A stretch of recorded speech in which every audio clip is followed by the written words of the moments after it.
একটা বিষয় থেকে শয়তান আমাদেরকে গাফেল করে রাখবে। শয়তান সবসময় গাফেল করে রাখবে, সেটা হলো তুমি মৃত্যুর চিন্তা করো না, এটা করো না, এটা করো না। মৃত্যুর চিন্তা করতে শয়তান নিষেধ করবে, কিন্তু আমাদেরকে ভাবতে হবে কবরের কথা, যে ইন্ডিভিজুয়ালি আমরা কেউ দুনিয়াতে থাকবো না। অতএব ব্যক্তিটাকে আগে সংশোধন করেন, তাহলে পরিবার অটোমেটিক সংশোধন হবে ইনশাআল্লাহ। এভাবেই পারিবারিক সংশোধনের মধ্য দিয়ে সমাজ সংস্কার হবে ইনশাআল্লাহ। প্রিয় ভাইয়েরা, ওদিকে লম্বা করছেন, এদিকে আসুন। মাদকের সয়লাটটা কি আছে না নাই এখন বলেন? আছে তো।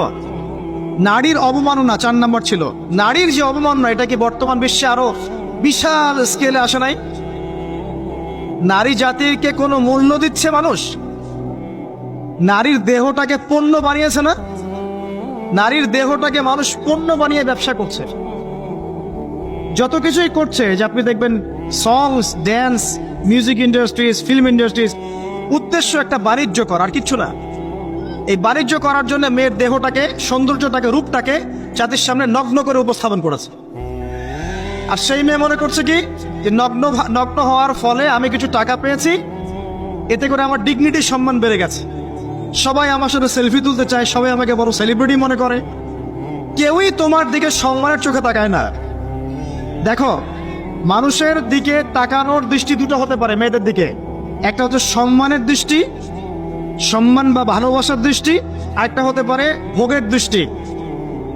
বোঝাচ্ছে, আপনি কি আপনার মায়ের দিকে ভোগের দৃষ্টিতে কখনো তাকান? আপনার বোনের দিকে তাকান?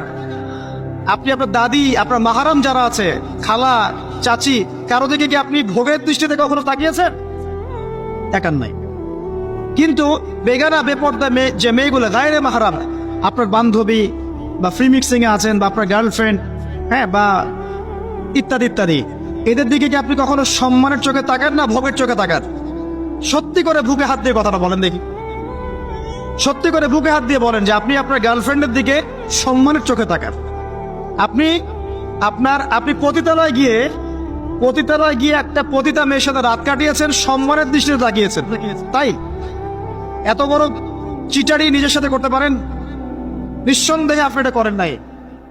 এখন যে মেয়ে মনে করে যে আমি নগ্ন হয়ে গেলে আমার ডিগনিটির সম্মান বেড়ে যাবে, সে শয়তানের তাবেদারি করছে। কারণ কেউ তার দিকে সম্মানের চোখে তাকায় না, তার দিকে সবাই একটা নজরেই তাকায়, ভোগের নজরে তাকায়।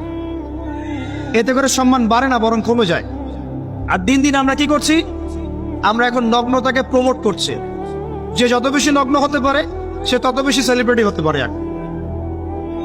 এবং যারা এসব জগতে কাজ করে, তাদের ইন্টারভিউ দেখবেন, তাদের ইন্টারভিউগুলো দেখা যায়, পড়া যায় পত্রিকাগুলো। তারা বলে যে প্রডিউসারের সাথে রাত যাপন না করা পর্যন্ত কখনো আমাদেরকে ফিল্মে নিত না।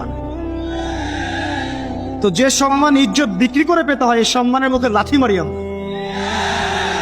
যে সম্মান অর্জন করতে নিজের ইজ্জত বিলি করতে হয়, এই সম্মানের মুখে আমরা লাথি মারি।